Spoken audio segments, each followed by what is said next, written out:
Megatron versus tractor JCB robot. एक गांव में मोहन अपने बेटे गणेश के साथ रहता था। गणेश की माँ उसे जन्म देती ही मर गई थी। तब से मोहन ही गणेश की परवरिश कर रहा था। मोहन के पास एक जेसीबी ट्रैक्टर था, जिसे चलाकर वो अपना घर चला रहा था। एक दिन मोहन गणेश से कहता है, बेटा, मैं काम के लिए जंगल जा रहा हूँ। मेरे आने तक घर पर ही रुकना, कहीं जाना मत। ऐसा कहकर मोहन जंगल काम से चला जाता है। मोहन को जंगल के बड़े बड़े पत्थर हटाने का काम मिला था। वो जेसीबी ट्रैक्टर से वहां काम कर रहा था।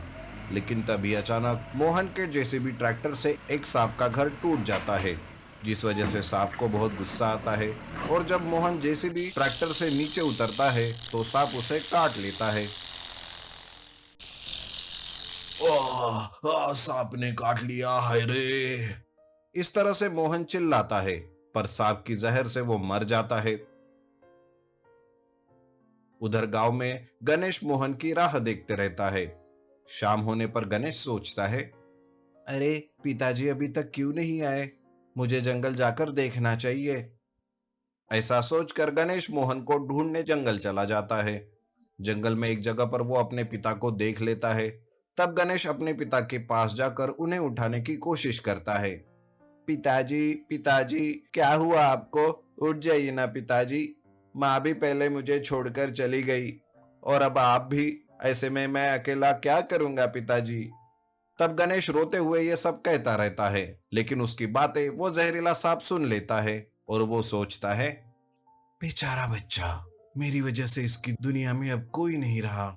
मैं इसके पिता को जिंदा तो नहीं कर सकता, पर हाँ, उसकी आत्मा को इस जेसीबी में डाल सकता हूँ।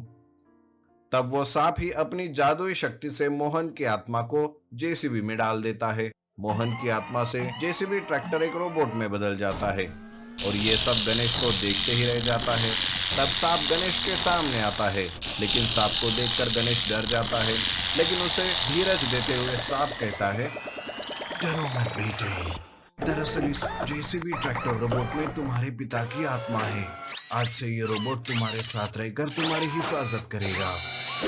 गणेश उस रोबोट को लेकर घर चला जाता है। गांव वाले रोबोट को देखकर हैरान हो जाते हैं। वो उसके बारे में अलग अलग बातें करने लगते हैं। तब एक गांव वाला गणेश के पास जाता है और कहता है, अरे गणेश, तुम्हारे पिताजी कहाँ हैं? और ये रोबोट तू कहाँ से लेकर आया? जन्म होते ही तो तूने अपनी माँ को मार दिया, अब अपने पिता को भी मार दिया क्या? देखो गांव वालों, इस मासूम चेहरे के पीछे एक गुनहगार छुपा हुआ है। इस तरह से गांव वाले गणेश को भला बुरा कहने लगते हैं। तभी जेसीबी ट्रैक्टर रोबोट गांव वालों को डराता है, उन्हें मारने के लिए जाता है। तब गांव वाले डर के मारे वहां से भाग जाते हैं। उस दिन के बाद से कोई भी गांव वाला गणेश से रिश्ता नहीं रखता। गणेश अपने रोबोट के साथ ही अकेला रहने लगता है। ऐसे में एक दिन एक स्पेसशिप गांव से होते हुए जंगल में उतर जाता है। उस स्पेसशिप को देखकर गांव वाले कहते हैं, अरे अब ये क्या नई मुसीबत आई है गांव में? ये गणेश क्या कम था? लगता है इसके पीछे भी ये गणेश ही होगा। गांव वाले उसके पीछे भी गणेश को ही जिम्मेदार ठहराते हैं। तभी जंगल से एक मेगाट्रॉन रोबोट एक एलियन के साथ आता है। एलियन अपने रोबोट से कहता है, जाओ रोबोट, सारे गांव वालों को मार दो और उस जेसीबी ट्रैक्टर रोबोट को पकड़ कर लाओ। वो रोबोट हमारे लिए बहुत ही जरूरी है। तब मेगाट्रॉन रोबोट गांव वालों पर हमला बोल देता है। आग निकालकर वो घरों को जला देता है। इस तरह से गांव में हाहाकार मच जाता है।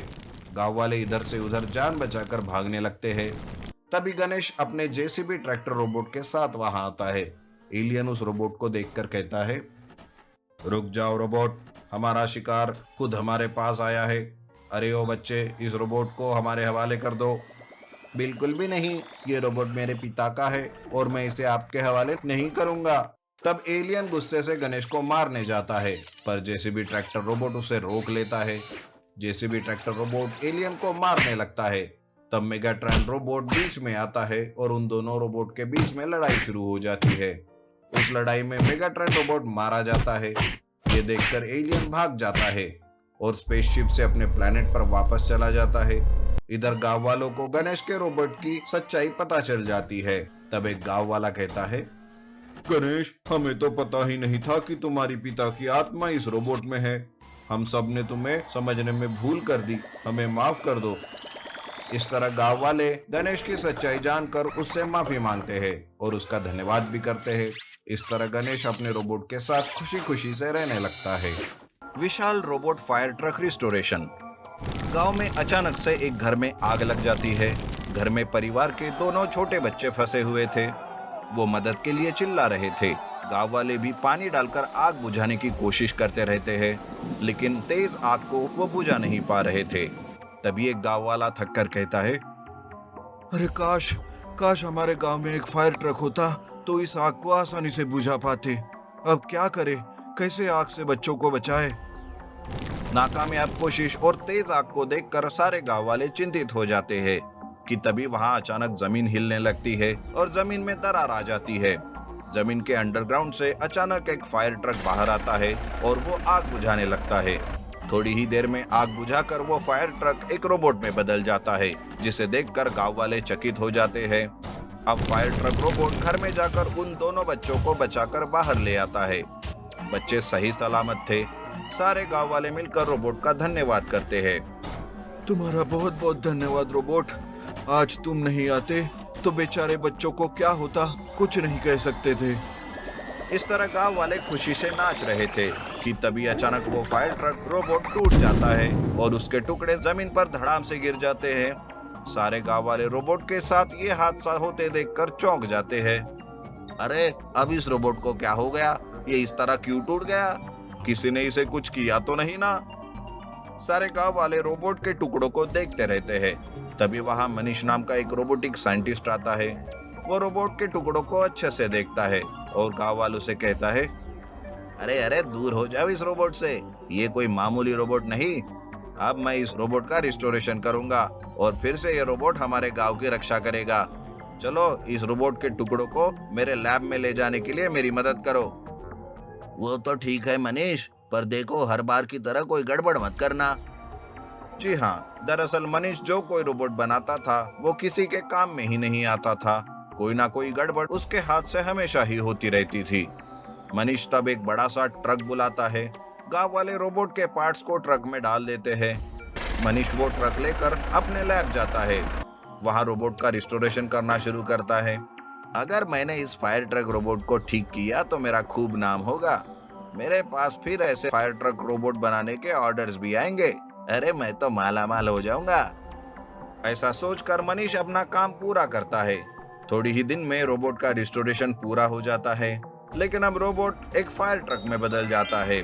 मनीष उस फायर ट्रक को रोबोट में बदलने की कोशिश करता है, पर फायर ट्रक रोबोट में बदलता ही नहीं। अरे ये क्या हुआ, अब मुझसे कौन सी गड़बड़ हो गई, ये फायर ट्रक रोबोट में क्यों नहीं बदल रहा। अब सारे गांव वाले मुझे मिलकर मारेंगे। ये क्या हुआ, अब क्या करूं मैं। ये सोचते मनीष चिंतित हो जाता है।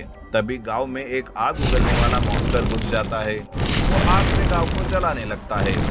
गांव वाले मनीष को फोन करके फायर ट्रक रोबोट लाने की बात करते हैं। तब तो मनीष और भी डर जाता है, लेकिन वो डरते डरते फायर ट्रक को लेकर गांव में आता है। तब एक गांव वाला कहता है, अरे मनीष, ये फायर ट्रक रोबोट हमारी मदद क्यों नहीं कर रहा, रोबोट बनाकर उस मॉन्स्टर को क्यों नहीं मार रहा है। क्या बात है मनीष, तुम कुछ छुपा तो नहीं रहे ना। तब मनीष गांव वालों को जवाब ही नहीं दे पाता। हड़बड़ाहट में उसके हाथों से फायर ट्रक में लगा एक बटन दब जाता है और जैसे ही बटन दबता है वैसे ही फायर ट्रक रोबोट में बदल जाता है। अब फायर ट्रक रोबोट उस मॉन्स्टर के साथ लड़ाई करके उसे मार देता है और गांव में लगी आग को भी वो बुझा देता है। इस तरह से समय रहते मनीष उस बटन को नहीं दबाता तो वो फायर ट्रक रोबोट में नहीं बदलता और गांव वाले मनीष को ही मारते। पर चलो आखिरकार मनीष बच जाता है और गांव वाले भी। उस दिन से फायर ट्रक रोबोट गांव में रहकर गांव वालों की रक्षा करने लगता है।